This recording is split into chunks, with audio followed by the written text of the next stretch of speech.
This is Marijo channel. Please don't forget to click like, share, and subscribe.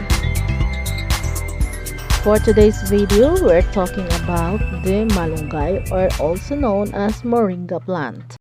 It's a popular plant known for high nutritional value as well as an herbal medicine.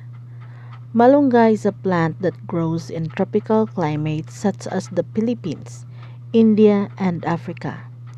Malunggay is widely used as vegetables ingredients in cooking, as medicine for a number of illness and other particular uses. The malunggay plant can grow to as high as 9 meters with erect white trunks. The compound leaf has about 2 to 3 leaflets. Malunggay has a white fragrance flower that produces long ponds of 3 angles with just seeds. Malunggay may be propagated by planting itself about an inch in the ground, or matured malunggay stem cutting off about 3 feet in length may also be planted into the ground. Planted malunggay cutting grows faster than compared to planting seed. Malunggay has been used as herbal medicine in many cultures for hundreds of years. Malunggay is known as a very nutritious plant for its use to combat malnutrition in third world countries, especially for infant and nursing mothers. The malunggay pods are the most valued and widely used part of plant. Malunggay pods contains essential amino acids, vitamins, and other nutrients. Malunggay pods are very often to eat as raw or may be prepared or cooked. Malunggay pods are deep fried and may produce a clear, odorless, and sweet oil mostly called bean oil. Malunggay leaves may be eaten as greens, in salads, and as vegetables ingredients for soups and other tropical viands. Malunggay flowers are cooked and eaten, either mixed with other food or fried in a butter. Malunggay has a long history of medical usage and has a long list of folkloric health benefits for the following condition.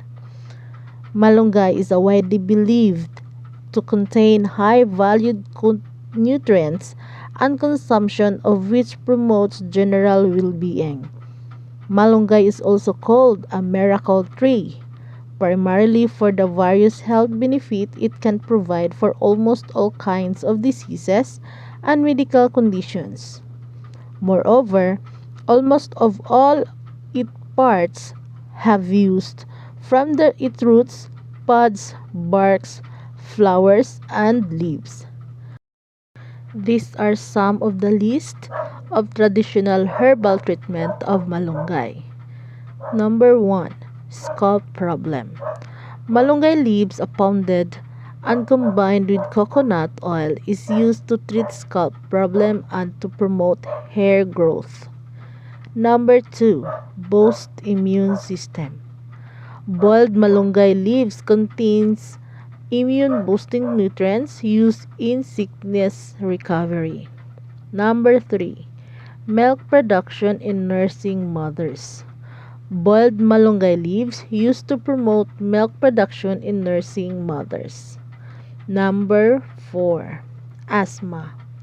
Malunggay leaves combined with honey and calamansi to treat cough and asthma. Number 5. Skin rejuvenation. Malunggay is used as skin restorer to promote skin rejuvenation. Number 6. Hypertension. Malunggay soup is used to lower high blood pressure. Number 7. Relaxant. Malunggay tea from bark or leaves is used to treat insomnia and restlessness. Number 8.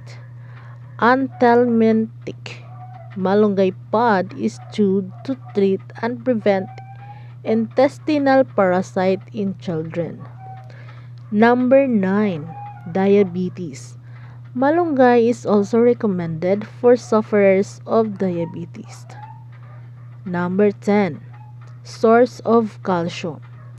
Malunggay is consumed to strengthen the bones, especially by growing children and other people due to high calcium content. Number 11. Anti-inflammatory. Malunggay oil or poultice is used to treat bone and ligament related conditions that involve inflammation such as gout, rheumatism, back pain, sprains, and all arch swelling. Number 12. Eye problems. Malunggay is also used to improve eye problems, believed to contain high amount of vitamin A, more than that of a carrot. Number 13. Anti-cancer. Malunggay is used along with other herbal medicine to treat cancer. Leaves and fruit used for constipation and as diuretic. Number 13. Skin diseases. Decoction of boiled roots used to wash sores, cuts, skin ulcers, wounds, and other skin diseases to alleviate pain and promote healing. Number 14. Stomach problem. Malunggay is also used for stomach and intestinal problem such as ulcer and constipation. Number 15. Abortifacient. Malunggay roots and barks has been used for abortifacient. Number 16. Boost fertility. Malunggay flour with soy milk is used as aphrodisiac and promote fertility for men. Number 17. Contraceptives. While malunggay roots are believed to suppress fertility, chewed as contraceptives by women. Number 19. Snake bites. Malunggay roots are also used to treat snake bites. Number 20. Air problems. The juice for malunggay roots is used to treat air-related problems such as otialga. Malunggay or moringa is rich in vitamin A. This can easily beat the amount which can be obtained from regularly eating carrots. Aside from helping in eyesight improvements, this could also do wonders when it comes to enhancing the skin appearance, and other vitamin that is contained include vitamin B, C, D, and E. What is the commonly used for medical using malunggay or moringa? Moringa is taken by mouth for tired blood or anemia, arthritis, and other joint pain like rheumatism, asthma, cancer, constipation, diabetes, diarrhea, seizures, stomach pain, stomach and intestinal ulcer, intestinal spasm, headache, heart problem, high blood pressure, kidney stone, symptoms of menopause, thyroid. Most of the question is, it is safe to take moringa daily? Moringa powder is generally well tolerated with low risk of side effect. Student reports no adverse effect in human who consume 50 grams of moringa or malunggay powder as a single dose or 8 grams per day for 28 days. It said that it's okay, it's normal, and it is no effect. You can gain more nutrients, more vitamins, and your health is very, very good. Some questions are, what happens when you drink moringa every day? The study reveals that It reduces liver damage and even help prevent liver injury. It may also help in restoring liver enzymes, which allow the organ to perform its many duties, clear our bloods